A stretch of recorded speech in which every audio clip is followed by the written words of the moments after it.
Commander Thelzara had seen the preliminary reports on humanity. A species barely 2 centuries into industrial development, confined to a single star system, with primitive chemical rockets and no faster-than-light capability. Their planet was a chaotic mess of competing nations, their technology laughably outdated, and their military doctrine seemed to revolve around throwing explosives at each other. The Concordat had faced thousands of species across the galaxy. Humanity would be no different: conquer them, absorb their resources, move on. A 3-day operation at most. That assessment lasted exactly 6 hours into the invasion. The Concordat fleet had arrived in Earth's orbit with overwhelming force, 300 warships, plasma cannons capable of glassing continents, and shield technology that rendered primitive kinetic weapons useless. Thelzara had broadcast the standard ultimatum: surrender or face extinction.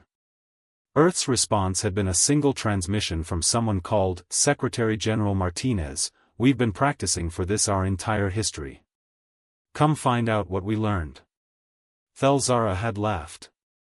What could primitives possibly teach a civilization that had conquered half the galaxy? The first lesson came when her landing forces hit Earth's atmosphere. The humans had somehow weaponized their own atmosphere. What the Concordat scientists had dismissed as atmospheric pollution turned out to be a carefully distributed network of reflective particles. When Concordat ships entered the upper atmosphere, ground-based laser arrays, crude, primitive lasers that shouldn't have been a threat, suddenly became devastating. The particles scattered and amplified the beams into thousands of directions, turning the sky into a lethal web of energy that shredded shields and hull plating alike. 47 ships burned before Thelzara ordered a retreat to high orbit. Improvisation, her tactical officer muttered, reviewing the data. They turned pollution into a defensive weapon. The second lesson came when they tried orbital bombardment.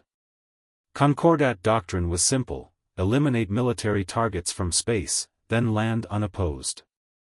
But Earth's military targets refused to stay still. Every time Concordat sensors locked onto a missile silo, command center, or fleet assembly point, it vanished.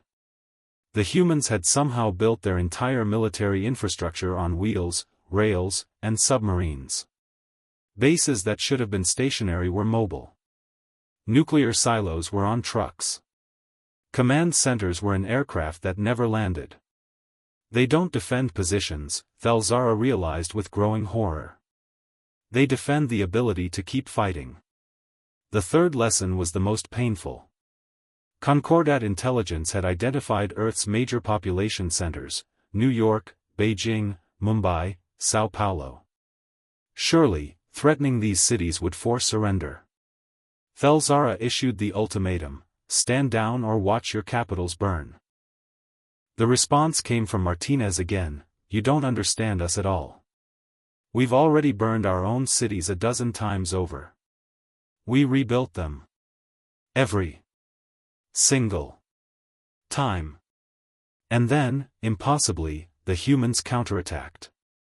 They came in ships that barely qualified as spacecraft, retrofitted industrial vessels, mining equipment with weapons bolted on, even modified commercial spacecraft. They shouldn't have been a threat. But there were thousands of them, and they fought with a ferocity that Thelzara's species had forgotten millennia ago. They rammed Concordat vessels when their weapons ran dry. They hacked into Concordat systems using techniques so crude they bypassed all sophisticated security measures. They adapted to every Concordat tactic within hours, learning from each engagement and sharing that knowledge across their entire species in real time through something they called the Internet. One human pilot, her fighter critically damaged, ejected her entire power core into a Concordat cruiser's hangar bay. The resulting explosion crippled a ship worth more than Earth's entire economy. Her final transmission was laughter. By day 2, Thelzara had lost 60 ships. By day 3, her fleet was in full retreat, and she still didn't understand how. The analysis came later, in the safety of Concordat space, as military scholars tried to explain the impossible defeat. They've been fighting themselves for their entire evolutionary history, one xenopsychologist explained. Every weapon we used, they'd already developed and countered fighting each other. Every tactic we employed, they'd seen variations of in their own wars. We brought 300 ships and thought it overwhelming.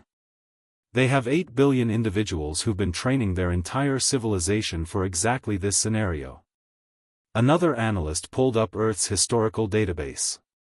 They have a saying, humanity's first and greatest enemy has always been humanity. We thought that meant they were divided. What it actually means is they've been practicing total warfare against the most dangerous opponent in the galaxy for 10,000 years. They didn't just defeat us, Thelzara said quietly, watching footage of human pilots deliberately crashing into her ships while screaming with joy. They'd already defeated something worse than us. Themselves. The Concordat issued an immediate reclassification. Humanity was marked as a Class XII threat species, do not engage under any circumstances. In the report's footnotes, buried where few would read it, was the true reason for humanity's strength. Species has survived and thrived on a Class IX death world while simultaneously treating fellow members as the primary existential threat. Psychological profile suggests species views annihilation-level conflict as normal historical Tuesday. Recommend immediate diplomatic status and pray they remain divided. Back on Earth, Secretary General Martinez read the Concordat's withdrawal statement and smiled. She thought about calling a press conference, announcing humanity's first victory against an alien invasion. Then she checked her schedule: 3 ongoing civil conflicts, 2 trade wars, and a dozen territorial disputes. Better handle the domestic stuff first, she muttered. Don't want to get distracted. Somewhere in deep space, Thelzara shuddered.